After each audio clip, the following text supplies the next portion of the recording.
में हमारे जो एजुकेशन सिस्टम में बहुत सारे चेंजेस होने वाले हैं और वो चेंजेस आप एक ट्रेनिंग कॉलेज के, वो भी एजुकेशन ट्रेनिंग कॉलेज के स्टूडेंट हैं, तो आपको पता होना चाहिए कि वो चेंजेस क्या हैं।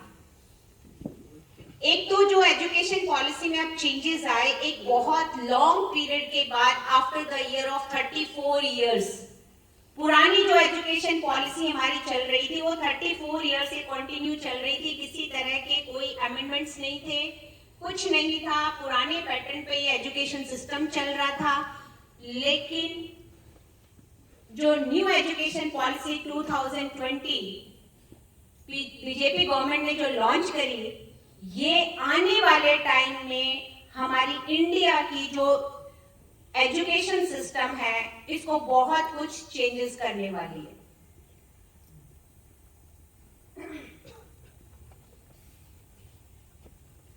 इसका जो मेन ड्राफ्ट प्रिपेयर किया गया था वो इसरो के जो चीफ थे के कस्तूरी रंगन, उन्होंने इसको बनाया था और 2018 दिसंबर में इसको सबमिट किया था। जब इन्होंने इसको सबमिट किया था उस समय पे पब्लिक व्यू के लिए इसको ओपन कर दिया गया था। जो ड्राफ्ट स्टार्टिंग में बना था और आज जिस मैं न्यू एजुकेशन पॉलिसी की बात करूंगी, दोनों में बहुत फर्क आ गया। 2018 से लेकर 2019 तक पूरा 1 ईयर गवर्नमेंट ने, एमएचआरडी डिपार्टमेंट ने, ministry of health development department ने इसके ऊपर openly public, private, student, staff, educators, technicians या आप इंजीनियर्स कर लीजिए, डॉक्टर्स, सभी के लिए इसको ओपन कर दिया था, सभी स्टेक होल्डर्स के लिए, कि आप अपने सजेशंस इसके ऊपर दीजिए। कोई भी पॉलिसी बनती है तो वो पॉलिसी बनाना बहुत टाइम कंज्यूमिंग होता है, लेकिन उसके बाद जब हम उसको इंप्लीमेंट कर देते हैं फिर उसमें अमेंडमेंट करना डिफिकल्ट टास्क हो जाता है, और इसीलिए इसको ओपन पोर्टल पे रखा गया, सजेशंस मांगे गए और जो फाइनल ड्राफ्ट हुआ इसका वो जुलाई 29, 2020 को हुआ। यानी कि इस दिन इसको बिल्कुल फाइनल, जो आज हम न्यू एजुकेशन पॉलिसी की बात करेंगे, वो तैयार होकर 29 जुलाई 2020 को तैयार हो गई थी। इसको जो तैयार करने में और इसको जो ब्रॉडकास्ट करने में और जो इसको लॉन्च करने में हमारे 2 मिनिस्टर्स का योगदान था। वैसे तो बेसिकली कस्तूरी रंगन जी ने इसके ऊपर पूरा वर्क किया, उनकी टीम ने वर्क किया है, लेकिन श्री प्रकाश जावड़ेकर जो ह्यूमन रिसोर्स डेवलपमेंट मिनिस्टर थे और साथ में ही श्री रमेश पोखरियाल निशंक जी, इन दोनों ने मिलकर इसका अनाउंसमेंट किया। जो मेन एम है न्यू एजुकेशन पॉलिसी का वो है India a global knowledge super power. आप देखिए इसके ऊपर अगर आप जाते, India a global knowledge super power, वैसे भी अगर हम अपने एजुकेशन सिस्टम में बहुत खामियां हैं, वो हमारी इंटरनल खामियां हैं, चाहे वो स्टूडेंट की तरफ से, चाहे वो टीचर्स की, एजुकेटर्स की तरफ से हैं, लेकिन आज भी हमारे यहाँ का जो एजुकेशन स्टैंडर्ड है as compare to western countries better है। और अब इसको और ज्यादा वोकेशनल स्किल्ड बना के और इसको ग्लोबल लेवल पे एक सुपर पावर के फॉर्म में लाने का काम न्यू एजुकेशन पॉलिसी का मेन एम है। इसमें देखिए कुछ चेंजेस हुए जो पहले से चल रहे थे और आज। सबसे पहले जो एजुकेशन डिपार्टमेंट था उसका नाम था एमएचआरडी, यानी ये कहा जाए कि एजुकेशन जो थी वो एमएचआरडी डिपार्टमेंट के अंडर में आती थी सेंट्रल गवर्नमेंट में, लेकिन अब उसके लिए अलग से एक नाम दे दिया गया और वो क्या है, मिनिस्ट्री ऑफ एजुकेशन या शिक्षा मंत्रालय। सबसे पहला चेंज यही किया गया। उसके बाद में जो राइट टू एजुकेशन एक्ट है, आरटीई में जो पहले एडमिशन होते थे उसकी एज क्या थी और आज इसको क्या है। पहले ये 8th क्लास तक थी, अब इसको 12th तक एक्सटेंड कर दिया गया है। पहले ये 3 इयर्स से लेके और 14 इयर्स तक की थी और अब इसको 3 इयर्स से लेके और 18 इयर्स तक कर दिया गया। उसके बाद में आता है कि जो इसके ऊपर हम बात भी करेंगे। नेशनल एकेडमिक क्रेडिट बैंक, ये क्या चीज है? आज आप एक कोर्स के अंदर इनरोल्ड हैं ऑफलाइन मोड में, रेगुलर मोड है आपका ये। इसके पैरेलल में अगर आप कोई ऑनलाइन कोर्स कर रहे हैं, कोई भी कोर्स कर रहे हैं, सर्टिफिकेट कोर्स कर रहे हैं, डिप्लोमा कोर्स कर रहे हैं, डिग्री कोर्स कर रहे हैं, आप कर सकते हैं as per new education policy 2020। अब आपने किसी भी यूनिवर्सिटी में अपने आप को इनरोल किया हुआ है, उसकी इंफॉर्मेशन आपको अपने कंसर्न कॉलेज को, जहां पे आप ऑफलाइन स्टडी कर रहे हो, वहां देनी पड़ेगी। आप कितनी भी नेशनल लेवल की यूनिवर्सिटी से पैरेलल में कितने भी कोर्सेज कर सकते हो, not at one time, but एक खत्म हो गया, दूसरा सर्टिफिकेट कोर्स किया, तीसरा किया, कोई सब्जेक्ट कर लिया आपने, वो सारी चीजें यहाँ पर जिस भी कॉलेज से आप बिलोंग करते हैं वो इसको एक ऑनलाइन रिकॉर्ड मेंटेन करके रखेगा।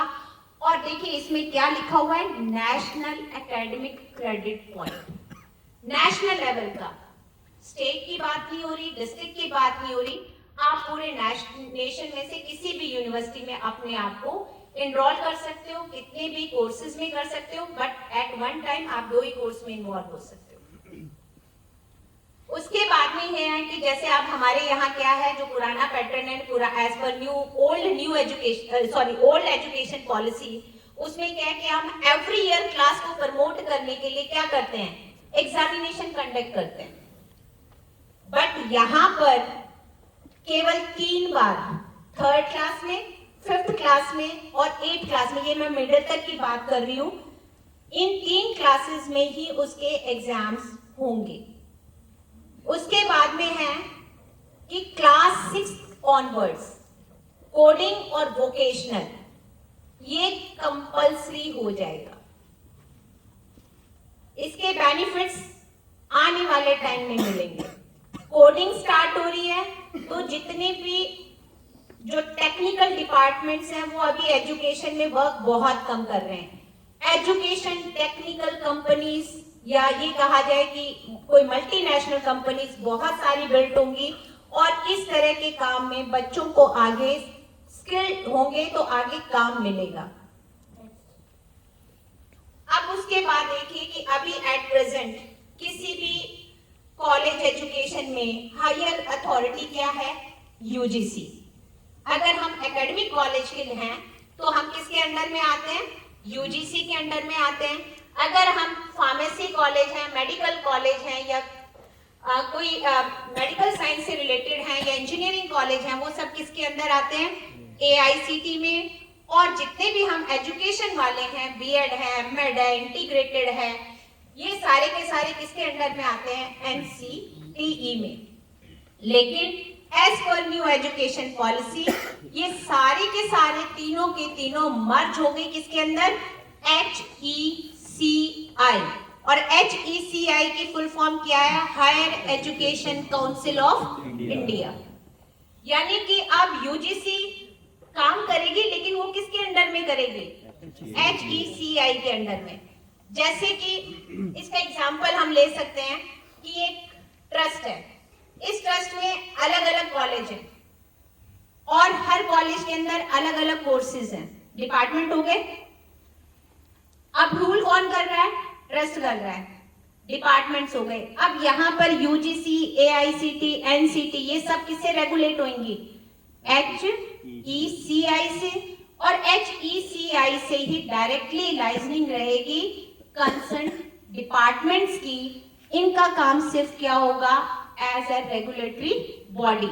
और इनके भी वर्किंग में चेंजेस हो गए, इनके भी सिस्टम में चेंजेस हो गए। जैसे फर्स्ट वाला है national higher education regulating council for teacher education and higher education. आज प्रेजेंट में as per old education policy UGC different work करती है, एनसीटी डिफरेंट वर्क करती है।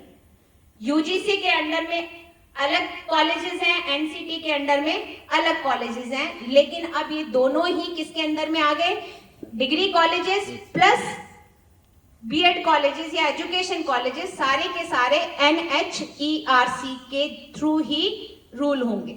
नेक्स्ट है national accreditation council for recognition the higher institutions, NAC। यानी कि जितनी भी हायर एजुकेशंस हैं उनको अगर अपने रिकॉग्निशन का काम करना है तो उनको किससे करना पड़ेगा? NAC से। अब हम लोग क्या करते हैं, अलग अलग डिपार्टमेंट से करते हैं, बाद में सब NAC में चले जाएंगे। अगर किसी को फाइनेंशियल एड चाहिए देनी है, चाहे वो यूनिवर्सिटी है, कॉलेज है, किसी के लिए भी, उसके लिए भी क्या बना हुआ है? HEGC, higher education grants council for financial grants. और लास्ट में है general education council for graduate attributes and general education. ये किसके लिए है? जो सामान्य एजुकेशन ले रहा है, जनरल एजुकेशन ले रहा है, किसी तरह की उसके पास में प्रोफेशनल डिग्री नहीं है, एक जनरल नॉर्म्स एंड रेगुलेशंस बनाए जा रहे हैं, तो उसके लिए GEC वर्क करेगा। नेक्स्ट, ये लैंग्वेज। अभी तक हम ये सोचते थे कि दो ही लैंग्वेज है, एक तो रीजनल लैंग्वेज बहुत कम यूज होती है, बट अगर हम इंटरनेशनल लेवल पे जाते हैं तो वहां पर इंग्लिश ही एक लैंग्वेज आती है। लेकिन ये सबसे एक, कुछ लोग इसको क्रिटिसाइज भी कर रहे हैं, बट मैक्सिमम लोगों ने इसके लिए पॉजिटिव अपना व्यू दिया, वो यही कि मल्टी लैंग्वेजेस के अंदर टीचिंग होनी चाहिए। पर्पस क्या है हमारा? 100% ग्रॉस एनरोलमेंट लाना। और 100% ग्रॉस एनरोलमेंट तभी आएगा अगर बच्चा बैठा आपकी क्लास में पंजाबी बैकग्राउंड का और आप उसे इंग्लिश में या हिंदी में पढ़ा रहे हो, वो नहीं पढ़ पा रहा, तो वो क्लास को में अपने आप को एडजस्ट नहीं कर पा रहा, तो वो क्या करेगा? क्विट कर जाएगा। एनरोलमेंट तो माइनस हो गया ना, क्लास में आना बंद करेगा। तो अब यहाँ पर क्या है? Multi language education system start हो गया और इसमें 22 लैंग्वेजेस को इंक्लूड किया है ऑल ओवर इंडिया से। और ये जो 22 लैंग्वेजेस हैं ये तो है ही, इसके अलावा अगर वो बच्चा 5th क्लास में या 8th क्लास तक है तो वो अपनी घर की भाषा में या मदर टंग कह सकते हो या लोकल लैंग्वेज कह सकते हो, उसमें भी पढ़ सकता है। उसके लिए कहीं पे भी ये कंपल्सरी नहीं है कि वो हिंदी पढ़ेगा, वो इंग्लिश पढ़ेगा या यही चीज उसको पढ़नी है, उसको मदर टंग में भी पढ़ाया जा सकता है। The language of India, a fun project. ये क्या है? हर बच्चे को अपनी भाषा में सीखने के लिए उसको इस तरह से तैयार करना कि वो ज्यादा से ज्यादा एक्टिविटीज उसमें कर पाए, और इसके ये हर एक स्टूडेंट के लिए, हर क्लास के लिए कंपल्सरी किया जाएगा। किसी भी स्टेट के अंदर या यूनियन टेरिटरी के अंदर 3 लैंग्वेजेस सेलेक्ट करना जरूरी होगा मीडियम ऑफ टीचिंग का।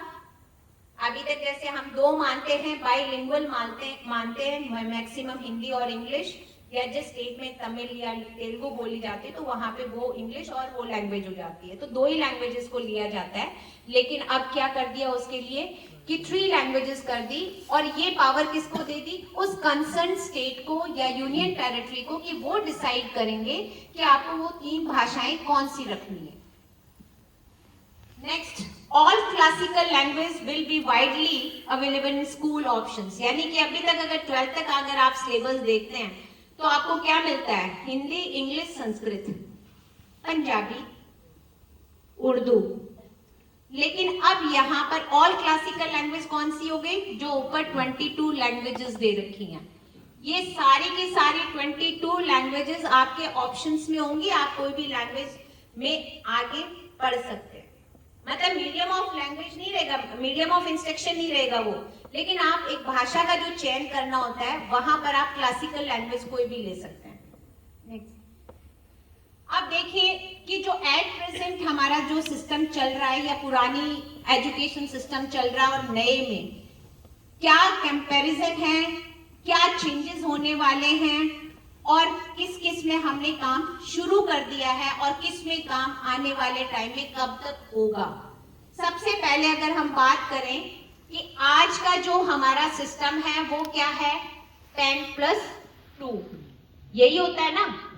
सेकेंडरी के बाद में सीनियर सेकेंडरी, तो स्कूल क्या तो आपको सेकेंडरी लेवल के मिलेंगे या सीनियर सेकेंडरी के मिलेंगे, और 10 तक आप सारे सब्जेक्ट पढ़ते हो, 12th 11th में आके आप अपनी एक स्ट्रीम चूज करते हो, आपने आर्ट्स लेनी है, कॉमर्स लेनी है, साइंस में मेडिकल लेना है, नॉन मेडिकल लेना है या एग्रीकल्चर लेना है, और उसके बाद में आप 2 साल तक उसको पढ़ते हो। अब क्या सिस्टम हो गया, 5 + 3 + 3 + 4, यानी कि जो 12 साल थे उनको कितने ग्रुप में डिवाइड कर दिया, 4 ग्रुप्स में। 5 + 3 + 3 + 4। अब ये जो सिस्टम रहेगा 5 + 3 + 3 + 4 वाला, इसको हम आगे, मैंने अलग से स्लाइड बना रखी है, उसमें अच्छे से एक्सप्लेन कर दूंगी। नेक्स्ट जो है कि एट प्रेजेंट जो 5 + 3 + 3 + 4 है, बहुत से प्राइवेट और पब्लिक स्कूल्स ने इसको इम्प्लीमेंट कर लिया है लास्ट सेशन में, बहुत से स्टेट के अंदर, कुछ में अभी आने वाले सेशन में हो जाएगा, 2023-24 में तो ऑप्ट करना ही पड़ेगा। नेक्स्ट जो है कि आरटी की अभी बात की थी हमने, जो कंपल्सरी एजुकेशन है, जो राइट टू एजुकेशन के अंदर एक्ट के अंदर जिसका एडमिशन होता है, वो पहले जो एज थी वो 6 to 14 या 5 to 14 थी, अब वो क्या कर दी है 3 to 18। अब ये 3 कहां से आया, प्री स्कूल। प्री स्कूल को पहले करिकुलम के अंदर इंक्लूड नहीं किया गया था, उसके लिए कोई करिकुलम फ्रेमवर्क नहीं बनाया गया था। प्ले स्कूल्स अपनी मर्जी से अपना सिलेबस बनाते थे, डिजाइन करते थे और उसके ऊपर वर्क करते थे, लेकिन अब उसके लिए भी एक प्रोविजन आ गया कि वो भी नेशनलाइज होगा और उसी के अकॉर्डिंग वर्क करेगा। अब यहाँ पर क्या कर दिया कि ये प्री स्कूल से लेके और 12th क्लास तक राइट टू एजुकेशन एक्ट में एडमिशन लेता बच्चा, तो वो और उसके पीछे पर्पस वही है, ग्रॉस इनरोलमेंट रेशियो, यानी कि 100% बच्चा पढ़े, कोई भी ड्रॉप ना हो। करिकुलम, जैसे वैसे तो आप देखेंगे कि हर स्कूल का अपना एक करिकुलम होता है, ये तो हम कह ही नहीं सकते कि यहाँ पे no curriculum for preschools. मैंने लिखा है यहाँ पे न्यू ओल्ड एजुकेशन पॉलिसी में कहीं पे भी इसका जिक्र नहीं था, कोई गाइडलाइंस नहीं थी, कोई रूल्स नहीं थे, जिसने प्री स्कूल जैसे चलाना है वो अपने हिसाब से चला रहे थे, लेकिन अब इसका एक प्रोविजन आ गया और इसके लिए करिकुलम फ्रेमवर्क बन रहा है। और इसका पर्पस यही है कि यहाँ पे जो करिकुलम है, और खासकर जो 5+3 की बात करें ना, तो पहले 5 में ये 2 चीजें जरूर आनी चाहिए, लिटरेसी एंड न्यूमरेसी, यानी कि उसको पढ़ना आना चाहिए और अंक ज्ञान होना चाहिए। और न्यूमरेसी का मतलब यही है कि उसको एडिशन आए, सब्ट्रैक्शन आए, मल्टीप्लिकेशन आए, डिवीजन आए, यानी कि वो मैथमेटिकल कैलकुलेशन करने के योग्य हो जाए, ये चीज बहुत जरूरी है। उसके बाद में है medium of instruction till class 5 plus जो फर्स्ट 5 है उसमें क्या है 2 और 3 लैंग्वेजेस, ये पहले का था। अब क्या है, वो लैंग्वेज फाउंडेशन खत्म, हिंदी, इंग्लिश, जो भी और थर्ड, फ्रेंच, जर्मन कुछ भी था वो सब खत्म, और यहाँ पर वो किस में पढ़ेगा, अपनी होम लैंग्वेज में, मदर टंग में या रीजनल लैंग्वेज में। हिंदी इंग्लिश वाले ये जितने भी ऑप्शन थे, हिंदी मीडियम, इंग्लिश मीडियम, हम फ्रेंच करा रहे हैं, हम जर्मन करा रहे हैं, हम ये रख रहे हैं, वो सब के सब अप टू द क्लास 5 गए। अब यहाँ पे क्या किया है कि suggestion not a mandated English as a language remains but English as medium of instruction might change. अब यहाँ पर एक सजेशन आया है इसके लिए, जब ये हो गई है, डिक्लेयर हो गई, उसके बाद में भी, और वो सजेशन क्या है कि इंग्लिश को कंपल्सरी ना करें, मतलब मीडियम ऑफ इंस्ट्रक्शन कंपल्सरी ना करें, लेकिन इंग्लिश को एक लैंग्वेज के फॉर्म में रखा जाना चाहिए। फिर है स्कूल बेस्ड एग्जाम, यहाँ पे कोई प्रोविजन नहीं था, किसी तरह की कोई गाइडलाइन, स्कूल अपने हिसाब से पेपर बनाता है, पेपर करता है और रिजल्ट डिक्लेयर होता है। यहाँ पे at class 3, 5 and 8 summative state level exam, यानी कि 3rd क्लास में, 5th क्लास में और 8th क्लास में, अपने यहाँ राजस्थान में बोर्ड चलता था 5वीं और 8वीं का बोर्ड, अब 3rd का भी है, तो ये समेटिव एग्जाम हो गया कि यानी कि स्टेट लेवल पे एग्जाम कंडक्ट होंगे। नेक्स्ट, इसमें ना नीचे और आएगा, स्लाइड बनी थी वो शायद शो, आधा टाइम पे वोकेशनल एजुकेशन कंपलसरी हुआ करती थी, बहुत बैक में लेके जाऊंगी, हम उसके ऊपर वापस आ गए। लेकिन जो एट प्रेजेंट हमारी ओल्ड एजुकेशन पॉलिसी चल रही है उसमें वोकेशनल एजुकेशन की कोई प्रोविजन नहीं है, एट प्रेजेंट में नहीं है। लेकिन यहाँ पे from grade one means class 1 से लेकर और क्लास 6 तक, मतलब 6 से भी ऑनवर्ड हो सकती है और क्लास 1 से भी ऑनवर्ड हो सकती है, बट 6 से ऑनवर्ड तो कंपलसरी हो गई। अगर कोई अपनी फर्स्ट क्लास से भी इस तरह की कोई वोकेशनल एजुकेशन देना चाहता है तो दे सकता है। जो मेन ऑब्जेक्टिव वो क्या है कि क्लास 12 जब वो पास आउट हुए तो किसी न किसी स्किल के अंदर परफेक्शन उसके पास हो, ताकि वो अपने एंटरप्रेन्योरशिप की तरफ चला जाए, जॉब ओरिएंटेड ना बने। कोडिंग है, अभी इसका कोई प्रोविजन नहीं है। न्यू एजुकेशन पॉलिसी में क्लास 6 ऑनवर्ड कोडिंग कंपलसरी है और इसका जो है 99.9% स्कूल्स इसके लिए तैयार हो चुके हैं। Next, national education technology forum ये बनाया गया है। हर स्कूल इससे रेगुलेट होगा। जितने भी टेक्नोलॉजिकल चेंजेस हो रहे हैं एजुकेशन में, जो भी कोडिंग है या आपको कोई वोकेशनली कुछ चाहिए, तो वहां पर हम इस NETF से ही कंसर्न करेंगे और यहाँ पर ये कोई ना कोई सॉफ्टवेयर किसी भी फॉर्म में वो एसोसिएट होंगे सभी schools.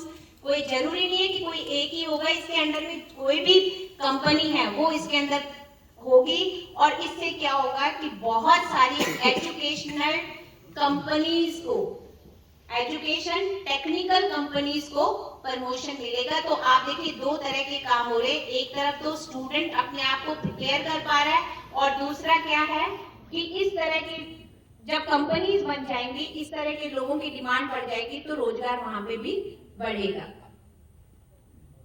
Use of technology at present कुछ नहीं है, यहाँ पर हम education planning, teaching, learning, assessment, administration, management, हर जगह टेक्नोलॉजी का यूज है। अब अगर आप देखें हर जगह ऑनलाइन काम हो रहा है, इसके ऊपर वर्किंग आज से 2-3 साल पहले स्टार्ट हो चुकी है, लेकिन आने वाले सेशन में ये सब कुछ ऑनलाइन हो जाएगा। Board exams 10th and 12th, पहले क्या प्रोविजन है, जो पुराने में सेशन एंड हुआ बोर्ड के एग्जाम हो गए, लेकिन अब वो सिस्टम नहीं है। कुछ लोगों ने बोला कि न्यू एजुकेशन पॉलिसी में बोर्ड ही खत्म कर दिए। बोर्ड खत्म नहीं हुआ, बोर्ड का सिस्टम चेंज हुआ है।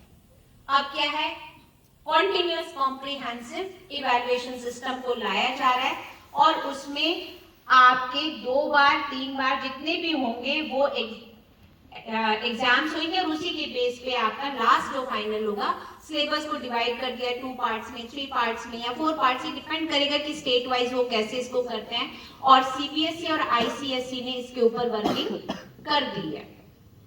Next, framework body for early education for children up to the age of 8 साल तक ऐसा कोई भी करिकुलम फ्रेमवर्क बनाने के लिए नेशनल लेवल पे, स्टेट लेवल पे कोई भी बॉडी नहीं थी, या ये कहा जाए कि कोई भी डिपार्टमेंट नहीं था जो इसके ऊपर काम कर रहा था। लेकिन अब इसके लिए national curriculum pedagogical framework for early childhood care and education NCPEF-CCE ये बन गई है। अब इसका काम क्या है, फर्स्ट क्लास से लेके 8 साल तक के बच्चों के लिए अपना पूरा करिकुलम फ्रेमवर्क इस तरह से बनाया जाए जो नेशनलाइज हो। और इसका मेन पर्पस भी यही है, uniform standard for early education. यानी कि हम प्ले वे में जो चल रहे थे ना, प्ले स्कूल्स में प्री प्राइमरी अलग अलग बना रखे थे, प्री नर्सरी, फिर LKG, UKG, किसी में UKG नहीं होता, सीधा KG हो जाता है। तो ये जो सिस्टम था इन सबको खत्म करके एक यूनिफॉर्म स्टैंडर्ड कर दिया गया। उसके बाद में आता है, इसको चेंज कर दूंगी, यहाँ पे थोड़ा चेंज हो गया इसमें।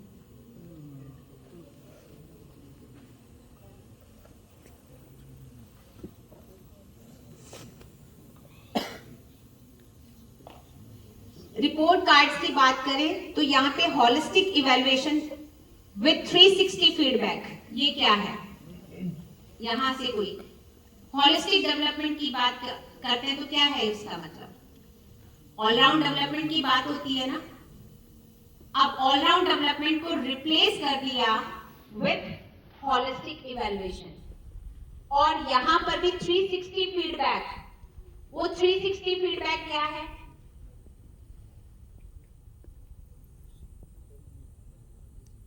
ऐसे नहीं है 360 का मतलब feedback from each and every part.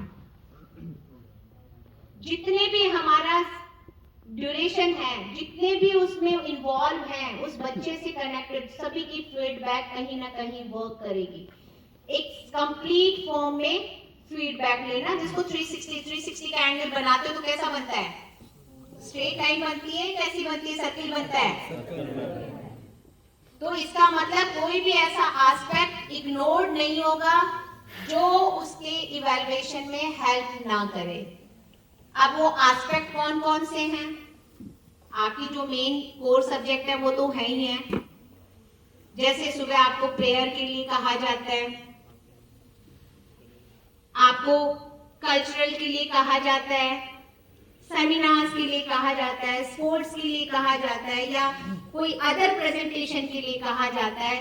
ये सारे के सारे डिफरेंट एस्पेक्ट्स हैं। एनसीसी, एनएसएस, स्काउट गाइड, कब्स बुलबुल, ये सब डिफरेंट एस्पेक्ट्स हैं, और हर डिपार्टमेंट की जो ग्रेडिंग है वो वहां पर वर्क करेगी। इसको भी हटा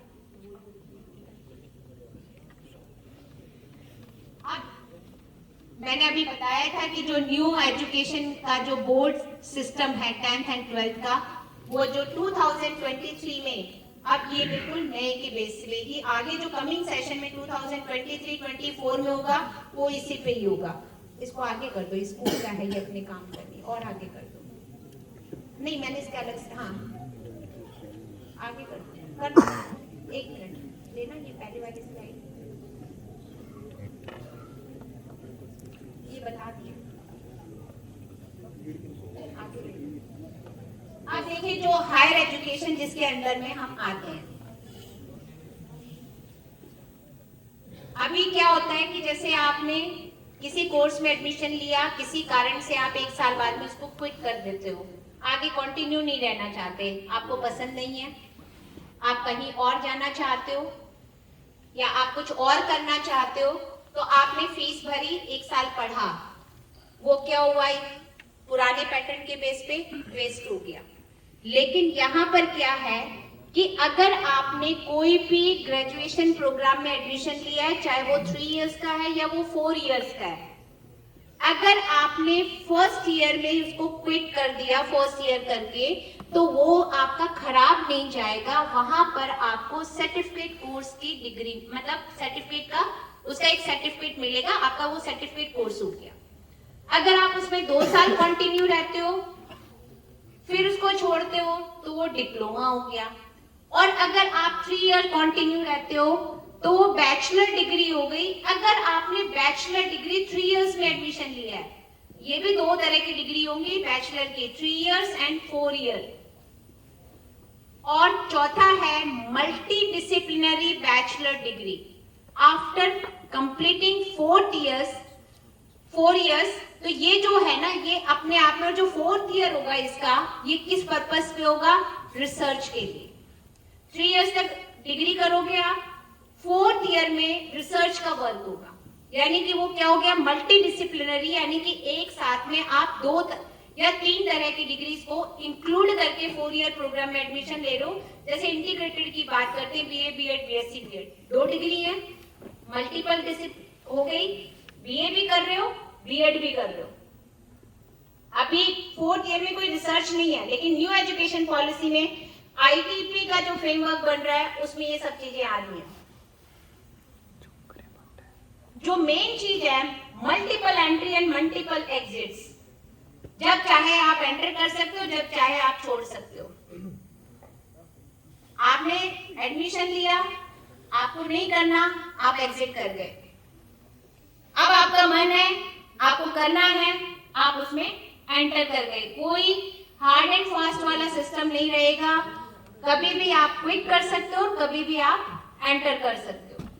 फिर है ABC academic bank of credits, ये मैं ऑलरेडी आप लोगों के साथ डिस्कस कर चुकी हूँ नेशनल लेवल का। नेक्स्ट अब है master program and PhD degrees. इसमें भी दो तरह के हैं, एक मास्टर प्रोग्राम ड्यूरेशन है 1 ईयर और दूसरी है 2 year. 2 year of those who have 3 years bachelor degree. अगर किसी ने 3 साल की बैचलर डिग्री करी है और उसको मास्टर करना है, एमएससी करनी है, एमए करनी है, एमकॉम करना है, एमसीए करना है, तो उसको 2 ईयर लगाने पड़ेंगे, जो हमारे पुराने पैटर्न में भी है कि बीएससी एमएससी बीएससी बीए या बीकॉम करके आप एमकॉम एमए करोगे तो 2 इयर्स लगते हैं। अगर आप मल्टी डिसिप्लिनरी कोर्स में हैं तो 1 ईयर के अंदर आपकी मास्टर डिग्री कंप्लीट होगी। उसके बाद में है integrated 5 year bachelor plus master degree. ये पहले भी पुरानी एजुकेशन पॉलिसी में भी बहुत सारी यूनिवर्सिटीज ने इसको लॉन्च कर रखा था, लेकिन अब ये लगभग हर यूनिवर्सिटीज को लेना पड़ेगा। जो पहले रिसर्च के लिए एमफिल हुआ करती थी उसको खत्म कर दिया गया है, डिसकंटिन्यू कर दिया गया, अब एमफिल की कोई डिग्री नहीं होगी। और फिर है पीएचडी, 4 इयर्स ड्यूरेशन इसकी कर दी है। और इसमें भी क्या है कि अगर आप इसके लिए जो बेसिक क्वालिफिकेशन है वो क्या है, मास्टर डिग्री। और मास्टर डिग्री कौन सी है, वो ऊपर वाली दोनों ही वैलिड हैं। आप 1 ईयर मास्टर डिग्री कर रहे हो या 2 ईयर मास्टर डिग्री। 1 ईयर की मास्टर डिग्री किसके लिए है, मल्टी डिसिप्लिनरी बैचलर्स के लिए, और 2 ईयर किसके लिए है, 3 ईयर डिग्री के लिए, बीएड। अब बीएड देखिए 4 इयर्स की भी है, 2 इयर्स की भी है और 1 ईयर की भी है। 4 ईयर और 2 ईयर हमारे सामने बैठे हुए हैं। 4 ईयर आफ्टर 12th। अगर आप 12th के बाद में आते हैं तो आप इंटीग्रेटेड में हैं, बीए बीएड बीएससी बीएड में। आने वाले सेशंस में ये हो जाएगी, इस साल भी है, एनटीए एग्जाम करा रहा है, आ गया, और उसमें 56 ऐसे कॉलेजेस हैं, गवर्नमेंट कॉलेजेस में अभी इसका एक सर्वे हो रहा है या चल रहा है, मतलब पेट्रोल फॉर्म में चल रहा है। उसमें 56 कॉलेजेस को एफिलिएशन मिली है ITEP की, इंटीग्रेटेड टीचर एजुकेशन प्रोग्राम। और इस साल इन 56 कॉलेजेस में एडमिशन एनटीए कराएगा, नेशनल टेस्टिंग एजेंसी, जो नीट और जेई मेंस वगैरह कराते हैं वहां पर।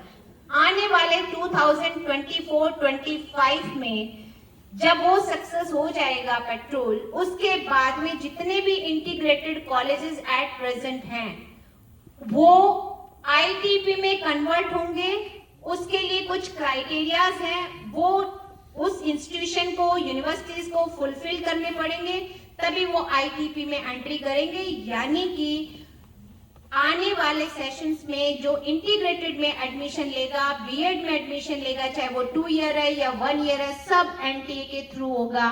स्टेट लेवल की सारी एजेंसीज बंद हो जाएंगी। उसी को चलने दो। 2 ईयर जैसे अभी आप लोग बैठे हैं, 3 ईयर की ग्रेजुएशन करके आए हैं, पीटीटी करके आए हैं, लेकिन आने वाले सेशंस में ये सब किसके थ्रू होगा, एनटीए के थ्रू। 1 ईयर क्या है, आफ्टर 4 ईयर ग्रेजुएशन या पीजी के बाद में। ये इस साल 3 यूनिवर्सिटीज ने स्टार्ट कर दिया है, लखनऊ ने, बनारस हिंदू विश्वविद्यालय ने, और एक कोई साउथ की यूनिवर्सिटी, उसका मुझे नेम नहीं पता, बट इन 3 यूनिवर्सिटीज ने 1 ईयर का बीएड स्टार्ट कर दिया है। नेक्स्ट,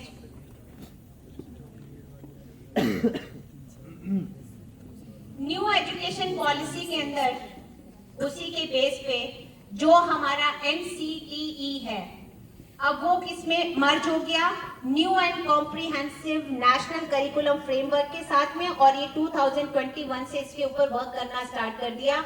और उसी का रिजल्ट है ITEP, integrated teacher education program, जिसका करिकुलम फ्रेमवर्क, उसकी क्राइटेरियाज, उसके स्टैंडर्ड्स, उसकी क्लासेस, उसका लेवल सब डिसाइड हो चुका है।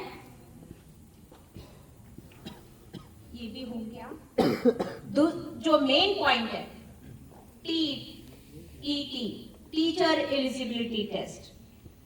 अभी तो क्या है कि आप गवर्नमेंट सेक्टर में जाते हो तो राजस्थान के अंदर केवल 3rd ग्रेड के लिए रीट कंपल्सरी है। हरियाणा, पंजाब में हर ग्रेड के लिए उसका HCAT या PTET करना जरूरी होता है, चाहे वो 1st ग्रेड है, चाहे वो 2nd ग्रेड है, चाहे वो 3rd ग्रेड है, चाहे वो PGT है, चाहे वो TCT है, चाहे वो PRT है। अब क्या होगा कि आप प्राइवेट या पब्लिक यानी कि गवर्नमेंट स्कूल्स या प्राइवेट स्कूल किसी में भी आप पढ़ाने के लिए जाएंगे तो आपको टीचर एलिजिबिलिटी टेस्ट उस लेवल का क्लियर करना कंपल्सरी होगा। अगर आप पीजीटी जा रहे हैं तो आपको पीजीटी वाला टेस्ट क्लियर करना पड़ेगा, अगर आप टीजीटी जा रहे हैं तो आपको टीजीटी वाला, और अगर आप फर्स्ट पीआरटी जा रहे हैं तो पीआरटी वाला। नेक्स्ट,